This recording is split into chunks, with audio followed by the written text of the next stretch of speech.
vakambobika mahumbwe vakambobika mahumbwe. Ndikuona vana vanenga vose, ndaona 1 2 vasati vabika mahumbwe. Alright, tichidzikisa henyu maoko enyu. Tofunga vabereki maona kuti vana vakambobika mahumbwe. Muchaona kuti mwana kana makamupa magaba ake ekubikira mahumbwe, anotobika mahumbwe. Mwana ototi mama chikafu chaibva, uyai ndikupakurirei. So mwana anotopakura, handitika zvaanenge abika achishandisa madhaka iwawo. Ende paanenge achitozviita haatsvake vamwe vanhu vekutuma pakuzviita. Anenge achiunganidza zvinhu zvani, achiunganidza zvinhu zvake kuti ange achibika zvinhu zvake zvoita. Imi mangomuprovaidha nemvura, pamwe pacho makatomunyima mvura, masiya dhishi riri kuseri nemvura, anogona kunochera ikoko, mutozoona poto yakutoibva.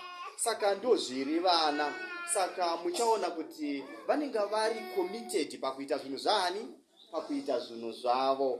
Saka vana Mwari vanokurudzira kuti tive vanhu vanoita sei, vanoshanda. Kune vasati vabika mahumbwe, vamwe vacho muchazobatsirwa nana mama kuti zvinoitwa sei, asi zvakakosha kuti mupractice, munge muchigona kushanda. Kubva kumahumbwe ndokunozoita kuti mwana azogona kubikawo. Mazuva takaenda kuchikoro, kubva kuma80s kuenda kuma90s uko, kuchikoro takanga tichitodzidziswa kuti munofana kuuya nehupfu, munofana kuuya nemafuta nematemba, todzidziswa kuzvibika.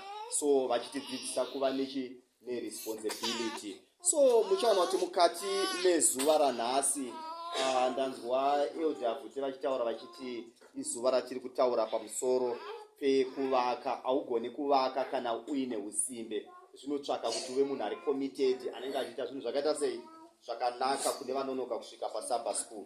Alright, regai tiverengerwe vhesi redu nemuverengi asarudzwa. Achativerengera kuna Zvirevo chapter 6, achativerengera vhesi 6 nevhesi 9. Muverengi asarudzwa achativerengera vhesi 6 nevhesi 9. Zvirevo chapter 6 verse 6. Enda kumujuru kumwe simbe, cherekedza nzira dzawo, ugova wakachenjera. Alright. Iwe simbe, uchavata pasi kusvikira riniko? Uchamuka riniko pahope dzako? Dai Mwari vakomborera kuverengwa kweshoko ravo. Ndo mavhesizi atiri kuda kukusiyirai vana. Zvikanzi enda kumujuru iwe simbe, ugocherechedza nzira dzani. Mararamiro anoita mujuru. Mujuru toziva? Majuru tomaziva? Majuru ane musoro wakaita sei? Zimusoro zihombe, handiti? Anoita sei kuti majuru zvimwe zvatoziva? Anoruma, handitika? Asi paanenge achishanda majuru harumani, handiti? Anenge akaruma pamuromo, mumwe chete unoruma iwoyo anoushandisa kutakura dhaga raanenge achienda naro kunovaka. Ndizvo handiti? Saka muromo mumwe chete unoshandiswa nemajuru pakuruma. Anoruma enemy majuru. Iwo ukasvika uchida kubata majuru ndo paunoruma. Kana ukasvika uchida kutora zvaari kuvaka zviya, iwo uchida kutora mutapo kuti uumbe mombe dzako, majuru anobva akuruma. Anenge achitoti iwe uri muvengi, uri enemy, nekuti unenge uchida kutora zvinhu zvani zvawo. Iwo arida kuvaka kuti churu chikure, asi iwe urida kutora ivhu iroro. Saka muromo mumwe chete waanoshandisa pakuruma, mazino iwawo ndo aanotakurisa kuti ivhu achienda kunoita sei, kunovaka. Tiri tose handitika? Saka muromo yedu handitika isave muromo inowanika ichiva nekutuka vamwe, handiti? Asi inofanira kufambisa shoko rani?